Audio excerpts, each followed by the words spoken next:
Chapter 3. The Warning. With his eyes smothered beneath Tristan's hand, all Marcel had to go by were the croaks of seagulls and the grumblings of men at work. There was the sound of lapping water as well, and the waves made a burping noise as they broke underfoot. The floor had a squeaky bounce to it, giving way beneath each step in what could only be the planks of a pier. It had been a whole day since their fight in the alley, and with Tristan latched on for a piggyback ride, the boys had all but forgotten their scrapes and bruises. The pair tripped and fumbled about, laughing as the one led the other blind. "Just remember," said Marcel with a mischievous smile, "if I fall into this water, you're coming with me." "Don't worry," said Tristan. "Just a few more steps, and we're there. And stop." "Whoa!" Marcel nearly lost his balance in the pause, just short of teetering off the side of the docks and splashing into the bay for an icy cold swim. Thankfully, for Tristan's sake, Marcel would never know just how close.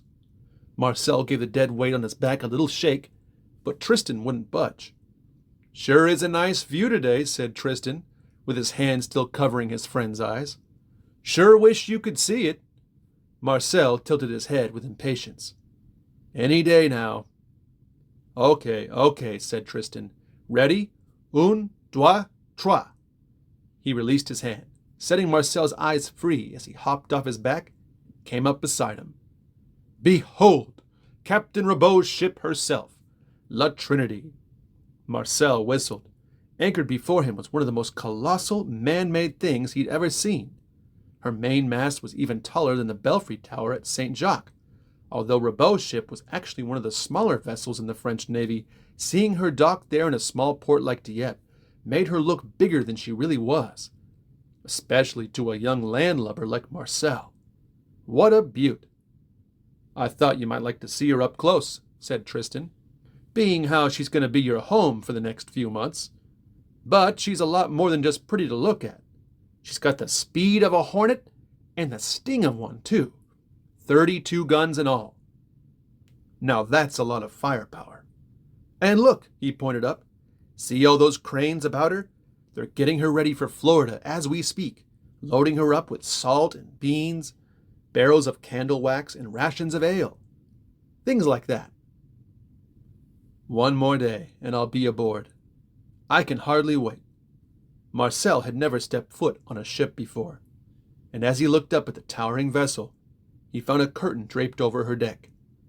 It was an invisible curtain, waiting for Marcel to come up the rickety gangplank and peel back its veil, enter its strange little world.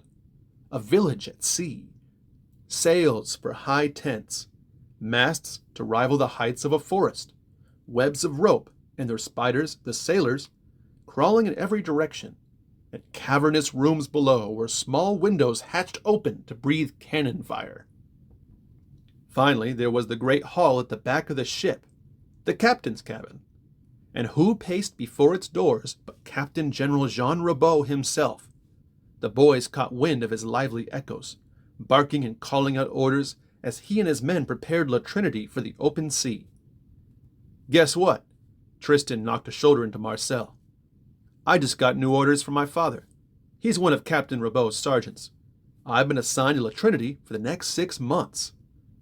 "You mean I'm going to Florida too." With a hoot and a holler, the boys burst into a wild jump and ran themselves into a hug. "But wait," Marcel paused.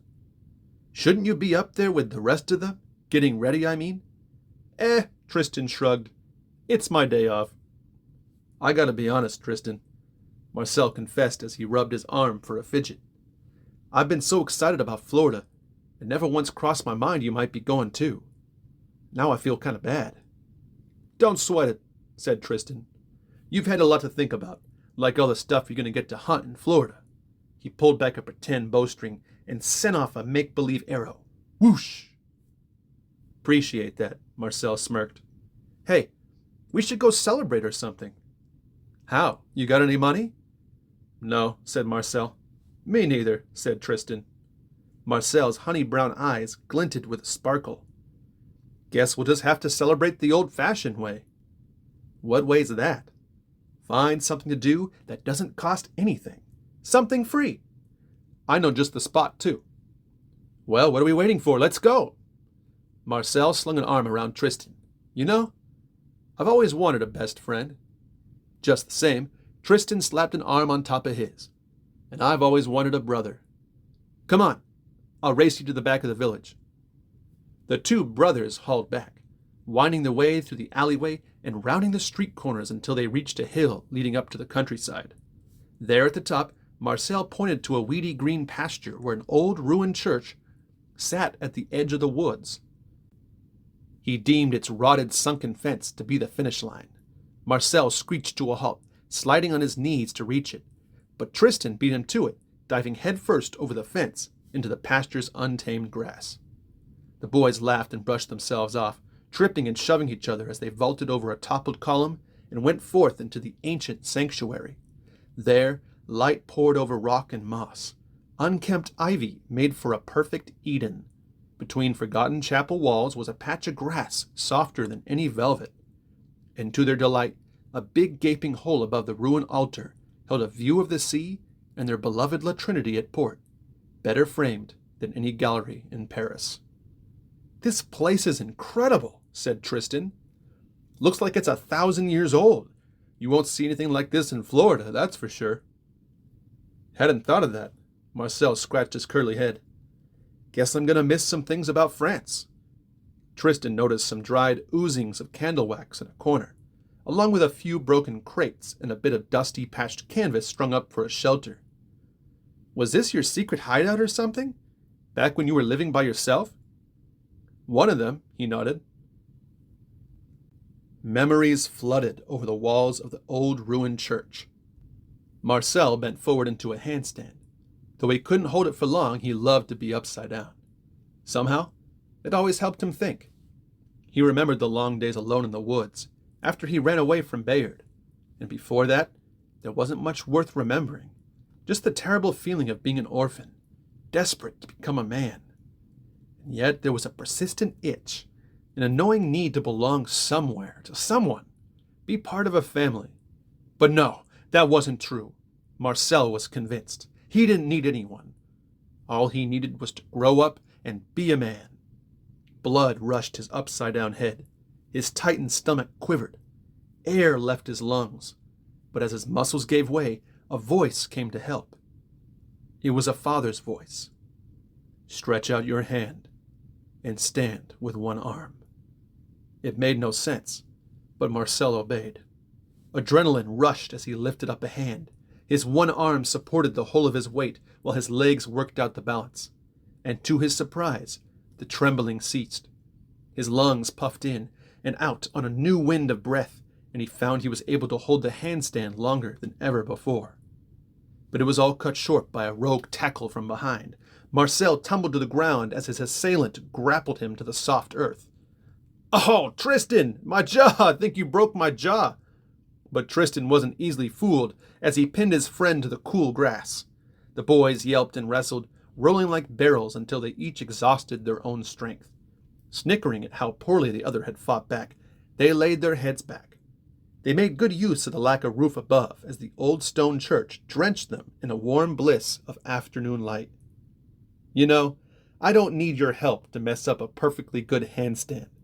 Marcel caught his breath between laughs. I can do that all by myself. It's good for you. Tristan punched his friend's chin with a harmless fist. Gotta teach you to expect surprise attacks from the enemy. Oh, is that what that was? Marcel jabbed an elbow into Tristan's rib. A serious look then overtook him. I really was falling, though. Then someone told me to hold out my arm. So I did. Never tried it before, but it actually worked. Even got it on my first try. That's great, Marcel, but I didn't say anything. And there's nobody else here. I know, Tristan. It was Papa God. The boy scrunched his nose.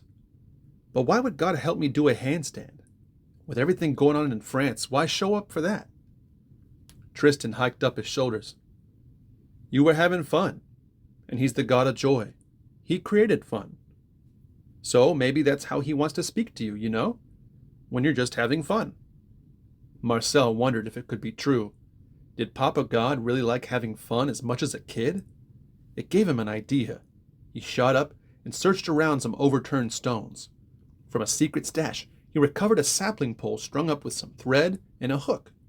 Tristan caught on quick as he picked up on the trickles of a stream running alongside the old ruined church. Bloop! A fish's tail smacked the water, and the sound jolted him to his feet. Just got the one pole? Marcel grinned, tossing a spool of fishing line into the air. He unsheathed a small hunting knife from his belt and gave it a whirl. Don't worry, we're going to make you your own. The boys fished the afternoon away until there was enough to fill 2 whole baskets. Of course, the boys didn't have anything like a basket, so they strung up their catch together on some line and carried their scaly treasures home. There'd be more than enough fish to bribe Babette, calm her mood in her grudge against Marcel for breaking her dishes and ruining a perfectly good loaf of brioche bread. I was having fun fishing, said Marcel as they walked the trail back to the village, but I didn't hear Papa God say anything else. Doesn't always work that way, said Tristan. Sometimes he talks a whole lot and we miss it. Other times he said what he needed to say and he wants you to think about it. What's there to think about in doing a one-armed handstand? Well, you said you never tried it before, and you couldn't have done it without his help. And maybe that's the point. Get out of what's comfortable. Learn to rely on somebody besides yourself. Marcel pondered it for a moment. But just then, Tristan slammed an arm to Marcel's chest, stopping them both in their tracks. Hey, you! Tristan searched between the trees with a glare. I saw you! Who'd you see, Tristan? There was a rustle among the lower branches, followed by the crack of a twig. What I'd do for my bow right now. And what I'd do for my pike spear.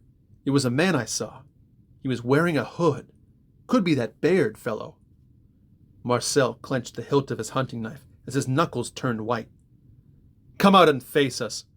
We're ready for you. The hooded man bumbled out of the foliage, his brown robe snagging a thorn bush as he stepped out clumsily onto the trail. Marcel relaxed his grip. Why, it's just Friar Albert. Good afternoon, Friar. Shh! Not so loud! His cheeks were bright red, and he was very much out of breath. I'm sorry, boys.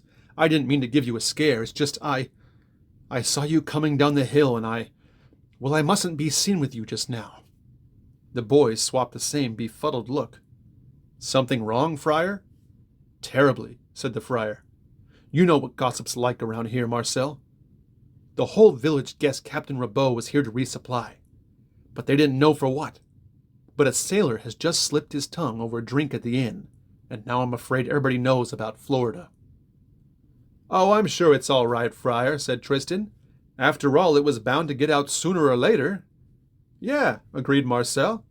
Let 'em talk. What difference does it make? You don't understand, said the friar.